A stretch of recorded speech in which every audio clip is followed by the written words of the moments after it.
சிறுகடிக்க ஆசை சிறையில் டுடே எபிசோடில் நம்ம ஸ்ருதி கிட்ட போயிட்டு ரவி இருந்துட்டு இனிமேல் உன்னோட ரெஸ்டாரண்ட்லேயே நான் வேலை பார்க்குறேன். ஆனால் உங்கள் அப்பா நீத்துக்கு சேர வேண்டிய அந்த 9,00,000 பணத்தை திருப்பி கொடுக்கணும் அப்படின்ற மாதிரி சொல்லிடுறாங்க.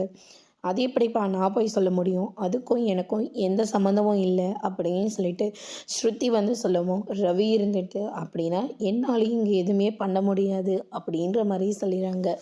சரி, நான் சொல்கிற கண்டிஷனுக்கு நீ ஒத்து போகணும், நீ என்ன கண்டிஷன் போடுறன்னு சொல்லிட்டு ரவி கேட்கவும், அதுக்கு அடுத்ததாக ஸ்ருதி இருந்துட்டு நான் ரவியை லவ் பண்ணுறேன்னு சொல்லி பொய்யை தான் நான் சொன்னேன்னு சொல்லி அந்த நீத்தும் இருந்துட்டு ஒரு சோஷியல் மீடியாவில் வீடியோ எடுத்து போடணும். அதே மாதிரி நான் பண்ணது தப்பு தான் அப்படின்னு சொல்லிட்டு என்கிட்ட மன்னிப்பு கேட்கணும் அப்படின்ற மாதிரி ஸ்ருதி சொல்லிடுறாங்க. உடனே ரவி பயங்கரமாக ஷாக் ஆகுறாங்க. மீனா இருந்துட்டு ரவி கொஞ்சம் தனியாக வாங்க அப்படின்ற மாதிரி சொல்லிடுறாங்க.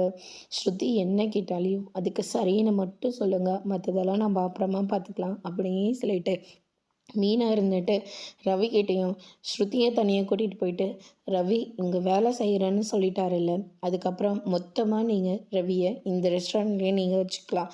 இனிமேல் அந்த நீத்து பக்கமே ரவியை நம்ம அனுப்பவே கூடாது அப்படின்னு சொல்லிட்டு நம்ம மீனா சொல்லிடுறாங்க.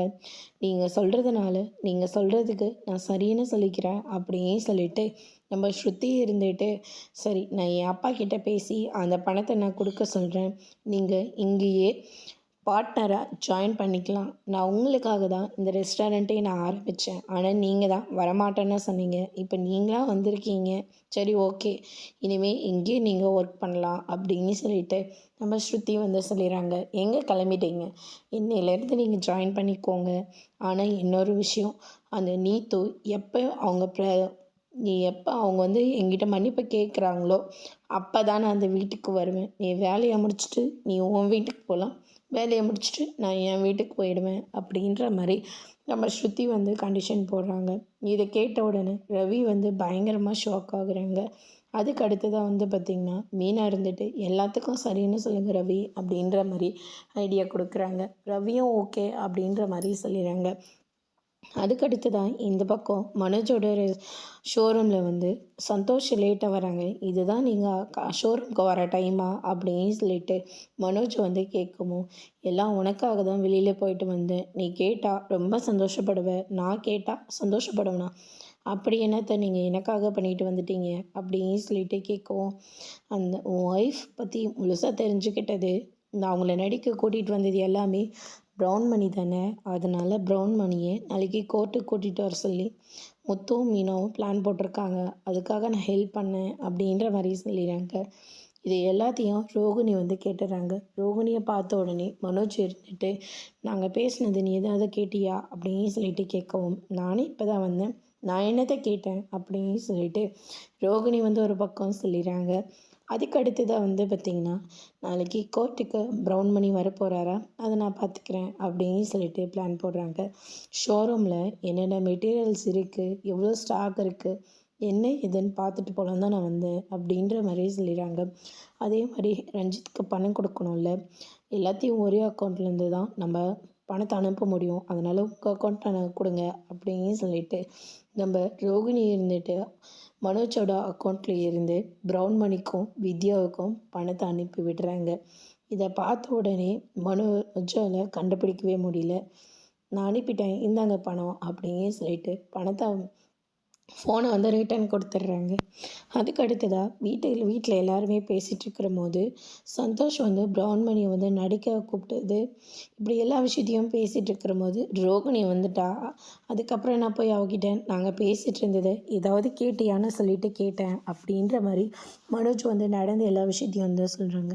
உனக்கு கொஞ்சமாவது அறிவுன்னு ஒன்று இருக்கா, அந்த பார்லர் அம்மா எவ்வளோ பெரிய நடிகைன்னு நம்ம எல்லாருக்குமே நல்லா தெரியும், தெரிஞ்சிருந்தும் போய் அவகிட்டே கொஷின் கேட்டிருக்கே அப்படின்னு சொல்லிட்டு முத்து முதல் கொண்டு எல்லாருமே மனோஜை போட்டு திட்டிகிட்டு இருக்காங்க. அதுக்கு அடுத்ததாக பார்த்திங்கன்னா இதை வச்சு கண்டிப்பாக ரோகிணி ஏதாவது பிளான் போடுவாங்க அப்படின்னு சொல்லிட்டு மீனா ஒரு பக்கம் சொல்லிக்கிட்டு இருக்காங்க. அதுக்கு அடுத்ததாக நம்ம ரவி வராங்க. என்னடா இவ்வளோ லேட்டாக வீட்டுக்கு வர அப்படின்னு சொல்லிட்டு கேட்கவும், நீ அந்த நீத்தோட ரெஸ்டாரண்ட்டுக்கு போகலல்ல. இல்ல அத்தை, ரவி வந்து நீத்தோட ரெஸ்டாரண்ட்டுக்கு வேலைக்கு போகல, நம்ம ஸ்ருதியோட ரெஸ்டாரண்ட்டுக்கு தான் போயிட்டுருக்காரு அப்படின்ற மாதிரி சொல்லிடுறாங்க. ஆனால் ஸ்ருதி சில கண்டிஷன் எல்லாம் போட்டிருக்காங்க அப்படின்ற மாதிரியும் சொல்லிடுறாங்க. எப்படியோ ஒன்று 2 பேரும் கூடிய சீக்கிரமாக ஒன்றா சேர்ந்தா அதுவே எங்களுக்கு போதும் அப்படின்னு சொல்லிட்டு அண்ணாமலை வந்து சொல்லிட்டுருக்காரு. அதுக்கு அடுத்த நாள் வந்து பார்த்திங்கன்னா நம்ம செல்வம் வீட்டு வந்துடணும்னு சொல்லிட்டு நம்ம மீனாவும் முத்தும் வந்து சொல்லிக்கிட்டு இருக்காங்க. அடுத்த நாள் வந்து பார்த்திங்கன்னா செல்வத்தோட ஒய்ஃபும் அவங்களுடைய பொண்ணு வந்து ஜெயிலில் நின்றுட்டுருக்காங்க. அப்போ நம்ம மீனா இருந்துட்டு, எதுக்காகவும் கவலைப்படாதீங்க அக்கா, நாங்கள் இப்போ தான் லாயரை பார்த்துட்டு வந்தோம், அதனால் கண்டிப்பாக ஜாமீனில் வெளியே விட்டுருவாங்க அப்படின்ற மாதிரி சொல்லிடுறாங்க. சொன்ன மாதிரியே செல்வமும் வெளியே வந்துடுறாங்க. அவங்க ஒய்ஃப் அவங்களுடைய பொண்ணும் கட்டி பிடிச்சு அழுந்துக்கிட்டு இருக்காங்க. அதுக்கடுத்து தான் நம்ம செல்வம் இருந்துட்டு முத்துக்கிட்ட போயிட்டு, ஒரு உயிரே என்னால் போயிடுச்சு, என்னால் உங்கள் குடும்பத்துக்குள்ளே பெரிய பிரச்சனையே நடந்துட்டுருக்கே அப்படின்னு சொல்லிட்டு ரொம்பவே வருத்தப்பட்டு வந்து சொல்லிக்கிட்டு இருக்காங்க. ஆனதாக ஆகிப்போச்சு, ஒன்றும் பிரச்சனை இல்லை விடு, இனிமேல் நடக்க வேண்டியதாக பார்த்துப்போம் அப்படின்னு சொல்லிட்டு முத்து வந்து சமாதானம் பண்ணிக்கிட்டு இருக்காரு. அதுக்கு அடுத்ததான் நம்ம அருண் வந்து நிற்கிறாங்க. திட்டம் போட்ட என் அம்மாவை கொன்னுட்டீங்க இல்லை, லைஃப்பில் நீ காரே ஓட்ட முடியாத அளவுக்கு நான் பண்ணுறேன் அப்படின்னு சொல்லிட்டு நம்ம அருண் வந்து சொல்லிட்டு போயிடுறாங்க. இதை கேட்டோன்னே செல்வம் இருந்துட்டு தலையில் அடித்து அழுந்துட்டுருக்காரு. என் பொண்டாட்டி பிள்ளைங்களை நான் எப்படி காப்பாற்ற போகிறேன் அப்படின்ற மாதிரி சொல்லிடுறாங்க. இவரால் எதுவுமே பண்ண முடியாது, நியாயம்னு ஒன்று இருக்குல்ல, கண்டிப்பாக நம்ம தாண்டா ஜெயிப்போம் அப்படின்ற மாதிரி முத்து வந்து செல்வத்தை சமாதானம் பண்ணிக்கிட்டு இருக்காங்க. அதுக்கு அடுத்ததான் இந்த பக்கம் மனோஜோட கேஸ்க்காக எல்லாரும் கோர்ட்டுக்கு வராங்க. ஸ்ருதியும் வராங்க.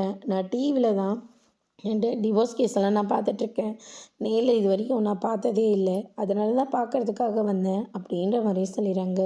நீ எதுக்கும்மா இப்படிப்பட்ட இடத்துக்கெலாம் வர அப்படின்னு சொல்லிட்டு கேட்கவும், ஃப்யூச்சரில் யூஸ் ஆகல, அதனால தான் ஆண்டி அப்படின்ற மாதிரி சொல்லிடுறாங்க. இதை கேட்டோன்னே நம்ம விஜயை வந்து பயங்கரமாக ஷாக் ஆகுறாங்க. முத்து இருந்துட்டு என் அம்மாவுக்கு சரியான ஆளே நீங்கள் மட்டும்தான் அப்படின்ற மாதிரி சொல்லிடுறாங்க. அதுக்கு அடுத்ததாக கேஸும் ஒரு பக்கம் வரப்போகுது. ரோகிணியும் வராங்க. இப்படி இருக்க மனோஜ் அப்படின்னு சொல்லிட்டு பாசமாக பேசுகிறாங்க. விஜய் கிட்ட போயிட்டு, என்ன ஆண்டி கொஞ்சம் ஏறிட்டீங்க போல இருக்க வெயிட்டு அப்படின்ற மாதிரி நக்கலாக பேசிகிட்டு இருக்காங்க. பார்த்தீங்களாங்க எவ்வளோ திமிர்த்தனன்னு இவளுக்கு அப்படின்னு சொல்லிட்டு மீனா வந்து முத்துக்கிட்ட வந்து சொல்லிக்கிட்டு இருக்காங்க. அதோடு இன்னைக்கான எபிசோட் முடிச்சிருக்காங்க. இனி சிறகடிக்க ஆசையில் அடுத்தடுத்து என்னெல்லாம் நடக்க போகுதுன்றதை வெயிட் பண்ணி பார்க்கலாம். தேங்க்யூ.